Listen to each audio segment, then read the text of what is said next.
أنا الزبير العياشي من اليمن.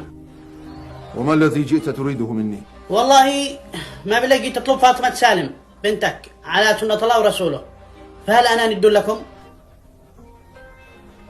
ونعم الند والصهر. فهل في مصاهرة رجل مثلي من اليمن من أصل العرب فرصة لإيقاف الحرب وحقن الدماء بين الطرفين بين أبناء العمومة؟ أما المصاهرة فهي لك، وأما إيقاف الحرب فلا. طيب أنت اخبر براحتك، ارجعوا ملح إن شاء الله، سدوا. أهم شيء عندي فاطمة، جهزوا للعرس. وتأخذها دون عرس ولا أفراح؟